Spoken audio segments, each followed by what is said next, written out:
ने फिर से जिंदा कर दिया। শিক্ষা ব্যবস্থায় সংস্কার, প্রশ্নপত্র ফাঁস বন্ধ ও পরীক্ষা অনিয়মের প্রতিবাদে উত্তাল ভারতের রাজধানী দিল্লি। ককরোচ জনতা পার্টির আহ্বানে হাজার হাজার শিক্ষার্থী, অভিভাবক, কর্মী ও রাজনৈতিক নেতা সংসদ অভিমুখে পদযাত্রার ঘোষণা দিয়েছেন। আন্দোলনকারীদের অন্যতম প্রধান দাবি ভারতের শিক্ষামন্ত্রী ধর্মেন্দ্র প্রধানের পদত্যাগ। সোমবার দিল্লির ঐতিহাসিক যন্তর মন্তর থেকে সংসদের দিকে পদযাত্রার প্রস্তুতি নেন বিক্ষোভকারীরা। তবে দিল্লির পুলিশের অনুমতি না থাকায় মিছিল ঠেকাতে ব্যাপক নিরাপত্তা ব্যবস্থা নেওয়া হয়। এক পর্যায়ে বিক্ষোভকারীদের ছত্রভঙ্গ করতে পুলিশ লাঠিচার্জ করে। এতে পুলিশের সঙ্গে আন্দোলনকারীদের ধস্তাধস্তি ও উত্তেজনাকর পরিস্থিতির সৃষ্টি হয়। কর্মসূচিকে ঘিরে মধ্য দিল্লির বিভিন্ন এলাকায় কঠোর নিরাপত্তা জারি করা হয়। কয়েকটি এলাকায় মোবাইল ইন্টারনেট সেবা বন্ধ রাখা হয় বলে জানা গেছে।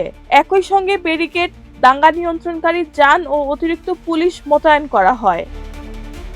বিক্ষোভকারীদের বেশিরভাগই ছিলেন তরুণ শিক্ষার্থী। তাদের অভিযোগ, প্রতিযোগিতামূলক পরীক্ষায় অনিয়মের কারণে লাখো শিক্ষার্থীর ভবিষ্যৎ অনিশ্চয়তায় পড়েছে।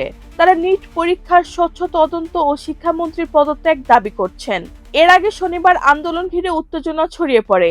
21 দিন ধরে অনশনরত শিক্ষাবিদ ও কর্মী সোনাম ওয়াংচুংকে পুলিশ অনশনস্থল থেকে সরিয়ে হাসপাতালে নিয়ে যান। পরে তাকে নয়াদিল্লির হাসপাতালে ভর্তি করা হলে তিনি অনশন চালিয়ে যাচ্ছেন বলে জানিয়েছেন তার স্ত্রী গীতাঞ্জলি আংমো।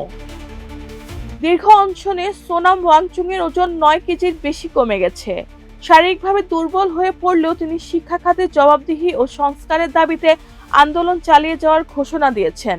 ককরোচ জনতা পার্টি চলতি বছরের মে মাসে নিট সহ বিভিন্ন পরীক্ষার অনিয়ম ও প্রশ্নপত্র ফাঁসের প্রতিবাদে একটি অনলাইন ব্যঙ্গাত্মক আন্দোলন হিসেবে যাত্রা শুরু করে।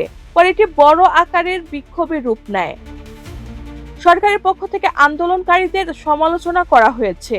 ধর্মেন্দ্র প্রধান, সিজেপি ও তাদের সমর্থকদের বিশৃঙ্খলা সৃষ্টিকারী শক্তির বি টিম বলে মন্তব্য করেছেন। এই আন্দোলন এখন ভারতের শিক্ষা ব্যবস্থা ও রাজনৈতিক অঙ্গনে বড় আলোচনার বিষয় হয়ে উঠেছে।